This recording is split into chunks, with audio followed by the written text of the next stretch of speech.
अस्सलाम वालेकुम वरहमतुल्लाहि वबरकातुहू। आखिरी अशरा शुरू होने जा रहा है। देखते ही देखते ये रमज़ान के 20 दिन गुज़र गए, जिन दिनों का हम कितने महीनों से इंतज़ार कर रहे हैं। यही इंसान की ज़िंदगी का अलमिया है। जो वक्त हमारे पास होता है हम उसकी कदर नहीं करते, और जब वो चला जाता है तब उसकी कदर भी करते हैं और वो वक्त याद भी आता है और हसरत होती है कि हम इससे फ़ायदा उठा लेते। तो आज अभी भी हमारे पास एक और मौका है। आखिरी अशरा शुरू होने जा रहा है, जिसका एक अहम रुकन एतिकाफ़ भी है। अल्लाह ताला कुरान मजीद में फ़रमाते हैं, व अंतुम आकिफ़ून फ़िल मसाजिद, तुम मस्जिद में हालत एतिकाफ़ में हो। एतिकाफ़ का लफ्ज़ी मायना है किसी चीज़ को अपने लिए लाजिम कर लेना और अपने नफ्स को उस पर मुकीद कर देना। शरई इस्तिलाह में किसी इंसान का, मुसलमान का मस्जिद में मुकर्रर वक्त में एक मखसूस जगह पे बैठ के इबादत को लाजिम कर लेना, यानी अपने नफ्स को इबादत के लिए वक्फ़ कर देना। एतिकाफ़ जम जाने को भी कहते हैं। अल्लाह की इबादत पे जम जाना, दुनिया की दूसरे कामों को छोड़ के। नबी करीम सल्लल्लाहु अलैहि वसल्लम रमज़ान के आखिरी अशरे में एतिकाफ़ फरमाया करते थे, और ये एतिकाफ़ 9 दिन का भी हो सकता है और 10 दिन का भी। ये कतन एक नफली इबादत है, फ़र्ज़ किफ़ाया है। ज़रूरी नहीं है कि हर मुसलमान ये करे।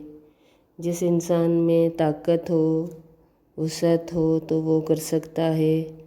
और एतिकाफ़ नबी करीम सल्लल्लाहु अलैहि वसल्लम ने अपनी ज़िंदगी के आखिरी रमज़ान में 20 दिनों का भी किया था। इसके अलावा औरतें भी मस्जिद में ही एतिकाफ़ करेंगी, क्योंकि नबी करीम सल्लल्लाहु अलैहि वसल्लम की सुन्नत से साबित होता है कि जब कभी नबी करीम सल्लल्लाहु अलैहि वसल्लम रमज़ान मुबारक के आखिरी अशरे में एतिकाफ़ फरमाया करते थे तो आपकी बीवियां सल्लल्लाहु अलैहि वसल्लम भी उनके साथ एतिकाफ़ किया करती थीं, और ये रमज़ान के आखिरी अशरे में होता था। नबी करीम सल्लल्लाहु अलैहि वसल्लम अपनी तमाम ज़िंदगी में एतिकाफ़ करते रहे थे। लेकिन औरत का ये मामला है कि वो भी एतिकाफ़ करेगी तो मस्जिद में ही करेगी। नबी करीम सल्लल्लाहु अलैहि वसल्लम जब एतिकाफ़ का इरादा फरमाते थे तो हज़रत आयशा बयान करती हैं कि मैं उनके लिए मस्जिद में एक खेमा लगा देती थी और आप सुबह की नमाज़ पढ़ के उसमें चले जाया करते थे। इससे ये भी मालूम हुआ कि एतिकाफ़ के लिए अलग से एक जगह मुकर्रर करना बिल्कुल सही है, ताकि इबादत करने में इत्मीनान, यकसुई और दिलचस्पी पैदा हो। ये असल में इंसान अल्लाह के साथ खिलवत में अपनी इबादत करता है। वैसे तो हम दुनिया की बहुत सारी बातों में मुलव्वस होते हैं, हमारी इबादतें बहुत नाक़िस होती हैं, तो एतिकाफ़ हमारे लिए एक मौका फ़राहम करता है कि हम सारी दुनिया के काम छोड़ छाड़ के एक अल्लाह की इबादत के लिए अपने आप को चंद दिनों के लिए खालिस कर लें। इसके अलावा एतिकाफ़ रमज़ान की 20 तारीख को मगरिब की नमाज के बाद मोतक़िफ़ को चाहिए कि मस्जिद में चला जाए और फ़जर की नमाज़ पढ़ के अपनी मोतक़िफ़ जो एतिकाफ़ करने वाली जगह है वहाँ पर दाखिल हो जाए। एतिकाफ़ में कुछ इंसान के लिए रुकावटें भी हैं जिनको पूरा करना बहुत ज़रूरी है, یعنی بہت سی ایسی چیزیں جو عام حالات میں انسان کرتا ہے اعتکاف میں وہ نہیں کر سکتا، جس طرح جنازے میں جانا، کسی کی طبیعت کے لیے پوچھنے جانا یا بلا ضرورت بات کرنا جائز نہیں ہے۔ بہت سی ایسی چیزیں ہیں جن کے لیے انسان کے لیے بہت ضروری ہو جاتا ہے تو وہ اپنے اعتکاف والی جگہ سے نکل بھی سکتا ہے، لیکن بلا ضرورت یہ چیزیں حرام ہو جاتی ہیں، جائز نہیں ہیں۔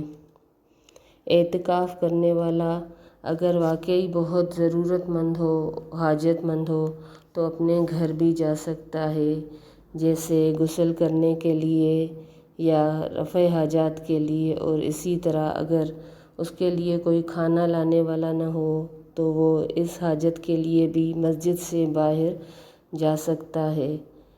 حضرت عائشہ بیان کرتی ہیں کہ وہ حالت حیض میں رسول اللہ صلی اللہ علیہ وسلم کو کنگھی کیا کرتی تھیں۔ آپ صلی اللہ علیہ وسلم مسجد میں اعتکاف میں ہوتے تھے۔ آپ صلی اللہ علیہ وسلم اپنا سر مبارک حضرت عائشہ کی طرف بڑھا دیتے تھے۔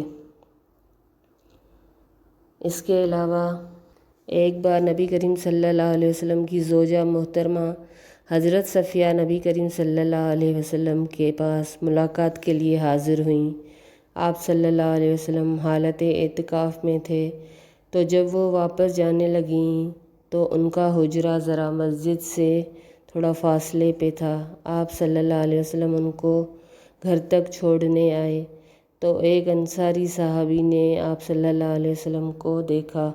آپ صلی اللہ علیہ وسلم کی جب ان پر نظر پڑی تو فوراً انہیں بلایا اور بتایا کہ یہ صفیہ میری بیوی ہیں۔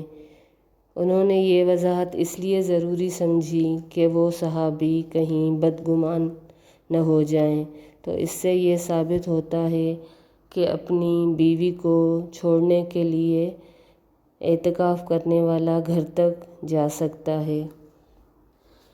ایک بار نبی کریم صلی اللہ علیہ وسلم نے اعتکاف کا ارادہ فرمایا تو ان کی ساری ازواج نے بھی اپنے خیمے مسجد نبی میں نصب کر لیے۔ نبی کریم صلی اللہ علیہ وسلم نے جب یہ معاملہ دیکھا تو اپنا خیمہ ہٹا دیا۔ اس کے بعد شوال میں آپ نے اس کی قضا ادا کی۔ اس سے یہ ثابت ہوتا ہے کہ عورت قطعاً اپنے گھر میں اعتکاف نہیں کر سکتی، کیونکہ نبی کریم صلی اللہ علیہ وسلم نے یہ نہیں فرمایا کہ میں یہاں اعتکاف کرتا ہوں تو تم لوگ اپنے گھروں میں کر لو۔ نبی کریم صلی اللہ علیہ وسلم ہمارے لیے بہترین نمونہ ہے۔ ان کی ذات سے ہمیں ہر چیز کی رہنمائی ملتی ہے، لہٰذا اعتکاف کوئی فرض عبادت نہیں ہے جو عورتوں پہ لازم ہے۔ اگر تو سہولت موجود ہے، اگر حفاظت اور عفت کے ساتھ مسجد میں جا کر اعتکاف کیا جا سکتا ہے تو بہت اجر والی عبادت ہے، ورنہ گھر میں اعتکاف کرنا ایک سنت کے خلاف کام کرنا ہے۔ اور یاد رکھیے، اللہ کو صرف وہی عمل پسند ہے جو نبی کریم صلی اللہ علیہ وسلم کی سنت کے مطابق کیا جائے۔ ہم اپنے نفس کی خاطر دلیلیں دے کر سنت کو اور سنت کے بغیر کوئی کام کریں تو اس کا کوئی بھی اجر نہیں ہے۔ السلام علیکم ورحمۃ اللہ۔